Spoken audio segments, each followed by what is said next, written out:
Hey everyone, it's Kenji. Today we're going to be cutting shallots. So shallots are, a real small type of onion. Well, I don't know if they're a small type of allium. Someone might tell me that they're not actually onions. They've got a flavor that is similar to onions, but a little more aromatic. Some people say a little milder. I actually find them to be a little bit more pungent, but we use them in smaller amounts than we would onion. And generally, you want to cut them really fresh because, like an onion. Like garlic, the flavor compounds in shallots that cause them to sort of get stinky, those sort of sulfurous compounds, they don't exist in the shallot's natural state like this, but instead, within each shallot cell, there are precursor chemicals that once you cut open those cells and release them, they then react together and form these compounds called lachrymators, the things that make you cry and the things that give them a sort of sharp flavor. And so the longer you let a sliced or cut or diced or minced shallot sit, the same as with garlic or onions, the stronger that flavor is going to become, and the more sort of subdued the sweet aromatic flavors become. So generally with shallots, you want to cut them the day you're going to use them. I've worked at restaurants where if your shallots, at the end of the night, any shallot you cut, you brunoise a bunch of shallots, and at the end of the night you throw them out. Or you'd use them in staff meal or something because they're not going to be good by the next day. All right, so what I did so far, shallots, what you're going to find is sometimes they have a single bulb like that, a single nice clean bulb, in which case they look sort of like a small elongated onion. Those are the easiest ones to cut. I'll show you this one has a dual bulb situation going on, and I'll show you how to deal with those in a second. But just like mincing an onion, you want to start by keeping the root end intact and trimming off the stem end and then peeling them. And then you're going to lay them flat on your cutting board. And with a shallot, first, you're going to make a series of cuts going across them this way. With a shallot, you can actually get away with just going straight up and down, but I still like to give a bit of a radial pattern where, so if you look closely at the shallot, we're not aiming for the very center here. We're not trying to go like a pizza pie on its edge. Like we're not going to slice like that. But we are going to sort of slightly angle the knife in towards the center as we go around, and that's going to end up giving you more even slices than if you just go straight up and down. Okay, so we're going to start with real fine cuts going that way. It helps to have a real sharp knife for this, obviously. When I'm cutting shallots, I like to think of myself as sort of like a manufacturing floor where I do all of one job first and then all of the other job next. So if I'm cutting a bunch of shallots, I'll do all of the vertical slices first, and then I'll come back and do all the other slices. So again, we're going to aim kind of radially towards, not quite towards the center, but angled slightly that way.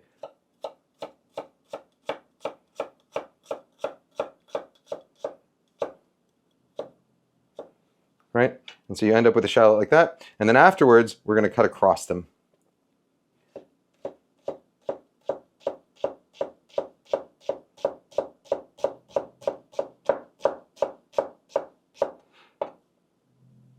Okay.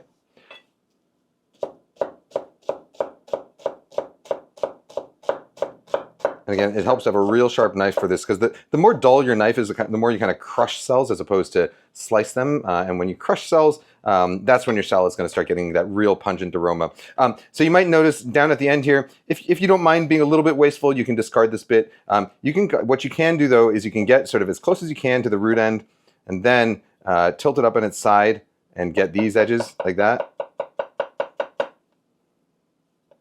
Get these edges over here, and then tilt it back to finally get all the rest of it. So you can get most of it if you're real careful about it. All right, so that's how you would mince a shallot, or what's called brunoise a shallot. Shallot in English, in French it's échalote, which is French for shallot. Let's put this, because the French are kind of about things.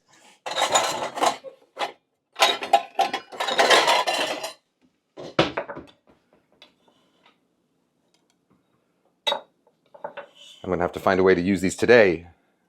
Otherwise they go in the trash. All right, so this other shallot here, this is where we got this kind of dual bulb situation going. And so when you open it up, you can see that it's been split. So there's like one kind of small side and one kind of bigger side. So for these, you want to actually peel the skin off before you split them in half. Get yourself a little place to get going there. Right, and then once you sort of get those two bulbs separated, you can then pull them apart like that. And then the issue now is that these bulbs have kind of one flat side and one hemispherical side. And so what I try and do when I have shallots like this is that I'm going to make my first split as close as I can to this flat side. So I'm going to think about the flat side as like a plank, you know? So kind of like that, right? So I get one single plank like that, and then on the other side I get what would be the equivalent of a half a shallot. This shallot actually is not in great shape, so I am going to have to take off this outside, and we're left with almost nothing. And I'll tell my friends at Christopher Ranch that the shallots came to me poorly delivered from an Amazon truck. All right, and then so the flat side becomes very easy. You just go straight up and down, you know, for your initial cuts. And then the hemispherical side, you do just the same way you would with a regular round shallot.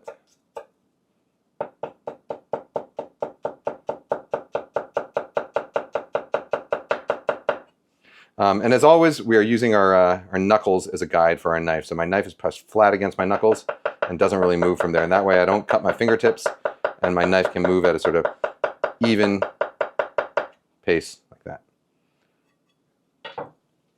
Okay?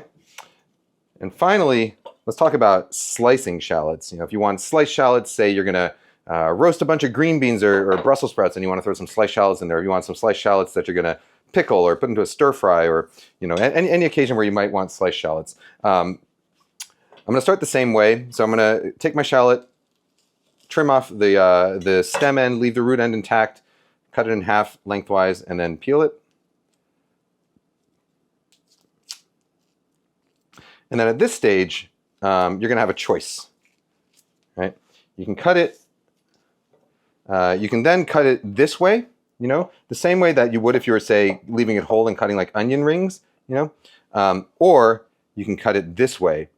So this way I would call orbitally. So if you think of like a shallot as like a planet, you know, with a north and a south pole, orbitally would be the way you would imagine like a satellite going around, although realistically a satellite I think can go any which way. But orbitally would be around the equator, right? Whereas pole to pole is slicing this way. So orbitally gives you the equivalent of sort of onion ring slices, whereas pole to pole gives you slivers. It's more than just the shape though. What happens when you do those is that because of the way onion cells are aligned, they are longer going this way than they are going that way. So when you slice across an onion this way, you actually rupture more cells than if you slice along its length going this way. So what does that mean? What that means is that when you cut across this way, you rupture more cells per slice. And thereby therefore release more of those precursor chemicals per slice, and you therefore create a more pungent end product. So that's sliced this way. The other way, that's sliced orbitally, you know, along the equator. I'll show you what it looks like to slice pole to pole. This applies not just to shallots, but to onions as well, by the way. So to do it pole to pole, you're going to trim off both ends, right? And then you're going to keep your knife aligned pole to pole and slice that way.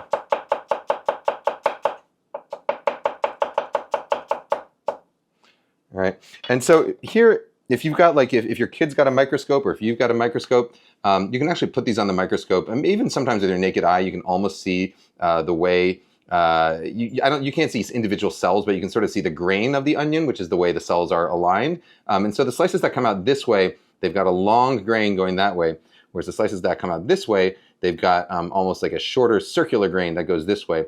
So these slices are going to release a lot more of the innards of the shallot and thereby create more of those pungent compounds than these slices. And that's important because, well, depending on when you're going to use the shallots or how strong you want that flavor to be, the way that you slice them can affect that flavor. And if we were to now put these in a container and put these in the container and let them sit for about 10 minutes and then open those up 10 minutes, in fact, why don't we just do that, right?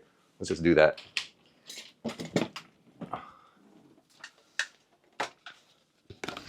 What I'll do is I'll take these onions here, or the shallots here, we'll put them in a container, we'll seal it up.